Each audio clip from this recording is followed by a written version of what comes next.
Hello everybody, एक बार फिर से आप सभी का स्वागत है हमारे इस यूट्यूब चैनल के अंदर। आज की इस वीडियो में आप सभी को बताऊंगा कि अगर आप एक धनी एप्लीकेशन के यूजर है प्लस आपने धनी एप्लीकेशन से कोई लोन लिया है, उस सिचुएशन में अगर आप पैसा नहीं चुकाते तो क्या होता है। गाइज मैं ये वीडियो ओनली धनी एप्लीकेशन के लिए ही नहीं बना रहा।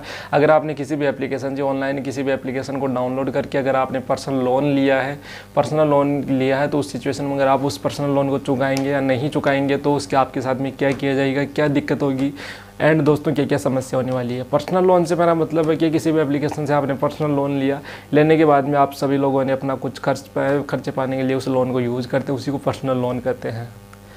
पर्सनल लोन लेने के लिए आपको ज़्यादा डॉक्यूमेंट्स की आवश्यकता नहीं होती। जैसा कि हम जाते हैं, हम अपने बैंक अकाउंट में जाते हैं, बैंक अकाउंट से अगर हम लोन लेते हैं तो हमारे सामने उसके लिए बहुत सारी कागजी कार्रवाई करना पड़ता है। तो कागजी कार्रवाई क्यों करना पड़ता है? क्योंकि बैंक पहले अपने लोगों से विश्वास देखता है कि ये बंदा पैसा दे पाएगा या नहीं दे पाएगा। क्योंकि आज के टाइम में ऐसा सिस्टम हो गया है कि आप किसी के खिलाफ ऐसा एक्शन नहीं ले सकते। अगर आप किसी से पर्सनल लोन लेते हैं किसी भी एप्लीकेशन के माध्यम से तो वो आपके ऊपर फोर्स नहीं बना सकता। इसलिए बैंक ने, आपने देखा होगा अगर आप बैंक में जाते हैं पैसे लेने के लिए, अगर आप लोन लेने के लिए जाते हैं तो आपसे बहुत सारी चीज़ें मांगी जाती है, स्टेटमेंट मांगी जाती है, आप क्या कमाते हैं, आप कितना कमाते हैं, क्या आप पैसा दे पाएंगे नहीं दे पाएंगे। तो उस सिचुएशन में सारी चीज़ें देखता है बैंक, क्योंकि ये अपना एक रिस्क होता है। पर्सनल लोन के अंदर जो आपको पैसा दे रहा है उसका एक रिस्क होता है, पता नहीं पैसा आएगा नहीं आएगा। तो यहाँ पे मैं कुछ बातें क्लियर करने वाला हूँ। यहाँ पे देखिए, सबसे पहले अगर आप किसी भी एप्लीकेशन के अंदर लोन लेते हैं तो मेरे को पता है आधार कार्ड प्लस पैन कार्ड की मदद से लोन मिल जाता है।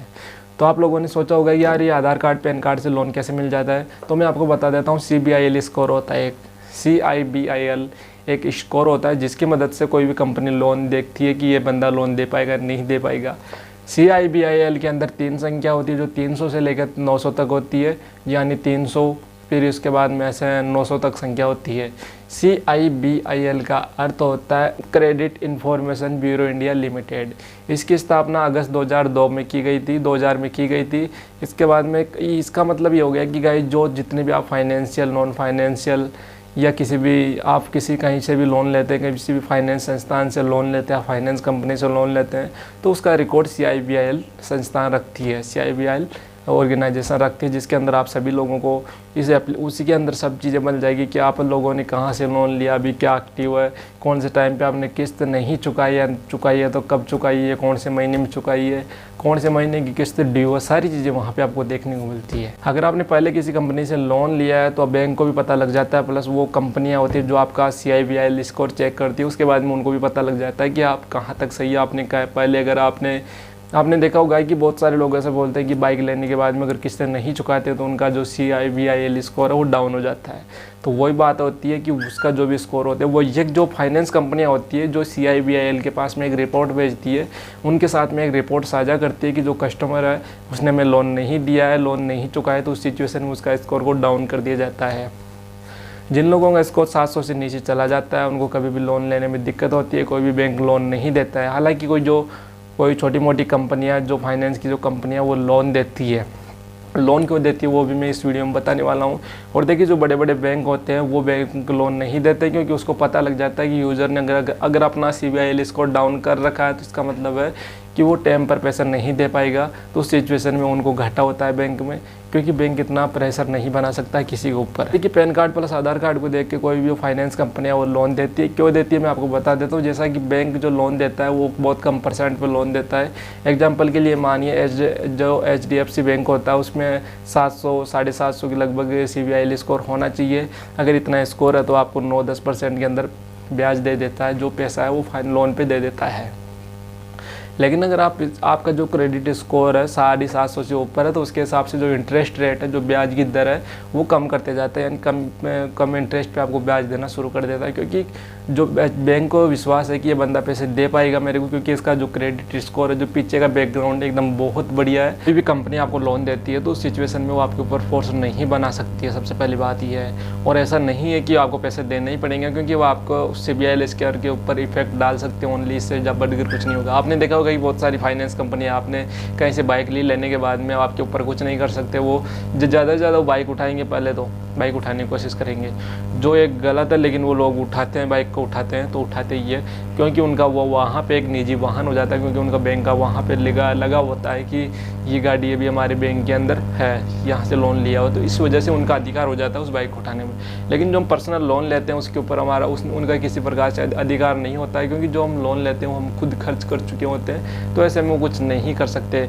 अब बात यहाँ पे आ जाती है कि आपने देखा होगा कि धनी एप्लीकेशन के अंदर हम लोन लेते हैं, तो जैसे इस बार मेरे को 10,000 की लिमिट आई, अगली बार 15,000 की आएगी, फिर 20,000 की आएगी, फिर 25,000 की आएगी, 30,000 की आएगी। तो देखिएगा ये लिमिट कैसे मिलती है। जैसे मैंने 10,000 की लिमिट आई, मैंने यूज़ किया, यूज़ करने के बाद मैंने पैसे चुका दिए, प्लस मंथली सब्सक्रिप्शन चुका दिया, तो धनी एप्लीकेशन वालों को ऐसे विश्वास हो जाता है कि ये बंदा टाइम पे पेमेंट कर रहा है, तो ऐसे में और बढ़ा देंगे। फिर 15,000 चुका है तो अब उनको विश्वास हो जाता है कि हाँ अच्छे से चुका पा रहा है, फिर वो बढ़ा देंगे, फिर बढ़ा देंगे, फिर बढ़ा देंगे, ऐसे में वो अपना भी काम निकालते रहते हैं, लेकिन वो यूज़र की ओर ध्यान नहीं देते। देखो ये कोई भी लोन कंपनियाँ होती है वो खुद यूज़र को ही और देख के नहीं बनती है, ये अपना खुद का स्वार्थ देखने के लिए अपने आप में देखते हैं कि उनको अगर उनको अच्छा खासा इसके अंदर पैसा मिल रहा है तो वो काम करती है, अन्यथा वो उस कंपनी को बंद कर देती है।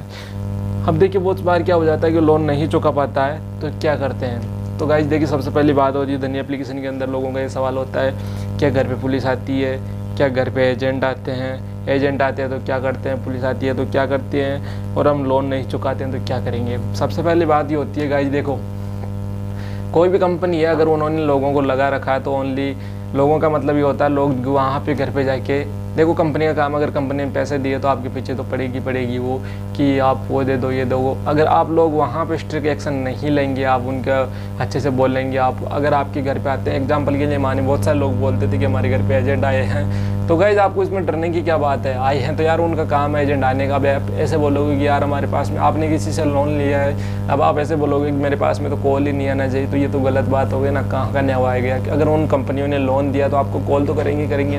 अब आपके ऊपर डिपेंड करता है आप उनको किस प्रकार से हैंडल करते हो। हमारा मकसद होता है लोगों के लिए वीडियो बनाना ताकि वो लोग एकदम जागरूक हो। ऐसा नहीं है कि बहुत सारे लोग, देखो आज मैंने एक वीडियो देखा था, किसी भाई की वीडियो देखा था जो वहाँ पे अपना फेस दिखा नहीं रहे थे, उनके अंदर बोल रहा था आपने जो पेमेंट लिया वो तो देना ही पड़ेगा।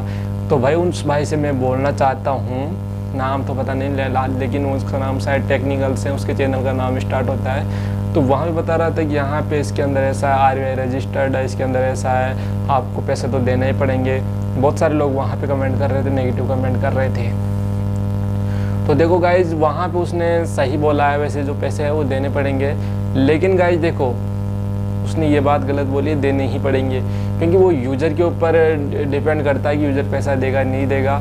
वहाँ पे क्या होता है, अगर आप उस सिचुएशन में पैसे नहीं देते हैं तो आपका CBIL स्कोर ख़राब हो जाता है। कहने का मतलब ये है अगर आप पैसे चुकाते हो तो उसके बावजूद भी आपका CBIL स्कोर ख़राब होगा ही होगा, क्योंकि मैं आपको बताऊंगा आगे आने वाली वीडियो में बताऊंगा पैसे देने के बावजूद भी CBIL स्कोर ख़राब होगा, क्योंकि ये कंपनी है अपना खुद काम देखती है बस। अब जैसे एग्जांपल के लिए मानिए ये धनी कंपनी है, इसको CBIL से कोई मतलब नहीं, जो बंदा पैसे चुका दिया उसका भी CBIL स्कोर को छेड़ते नहीं है लोग। जब बंदा उठेगा जागरूक होगा उसके बाद भी उनको मेल करेगा, मेल करने के बाद में उनको पता लगेगा, तब तक तो CBIL स्कोर कहाँ से कहाँ तक पहुँच जाएगा, ऊपर से नीचे तक पहुँच जाएगा। तो ऐसे में बहुत ज़्यादा दिक्कतों का सामना करना पड़ता है। CBIL स्कोर ख़राब होता है ओनली अगर आप लोन नहीं चुकाते तो, और ना तो पुलिस आती है, एजेंट आते हैं तो एजेंट को आप अपने हिसाब से हैंडल कर सकते हो, क्योंकि कोई आपके ऊपर ऐसे प्रेशर नहीं बना सकता।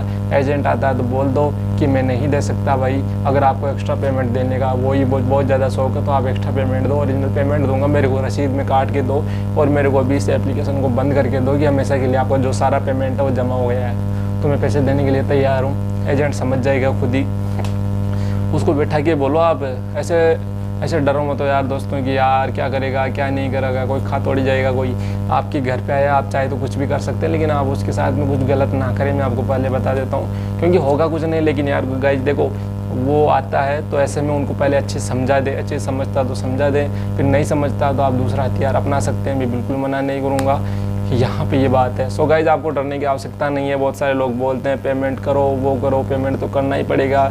यार गाइज मेरे पास में ऐसे कमेंट आते हैं, किसी भाई ने बोला था कि मैंने 50,000 रुपये लिए थे, मेरे 92,000 रुपये आग हो गए, लेकिन उसके बाद मैं पैसे नहीं दूंगा, चाहे वो मेरे कुछ भी कर ले। कॉल करते हैं मेरे को, लेकिन कॉल करने से क्या होगा, कुछ नहीं होगा। मैं उनको उल्टा डराता धमकाता हूँ, भाई मेरे घर पे आओ एक बार तुम लोग, तुम्हारी अच्छी से मैं खातिरदारी करूँगा। तो कोई एजेंट मेरे घर पे नहीं है, क्योंकि यार गाइस देखो, आप जिस आदमी के साथ में जैसा बोलोगे, अगर आप अच्छा बोलोगे तो वो आपको कमज़ोर समझेगा। आज का टाइम ऐसा हो गया है, तो आपको कभी भी कमज़ोर नहीं समझना, एकदम अच्छे से बात करना, उनसे धड़ल्ले से आपको बात करना है। सो थैंक यू दोस्तों वॉचिंग फॉर दिस वीडियो। हो सके तो इस वीडियो को लाइक करें, चैनल को सब्सक्राइब करें।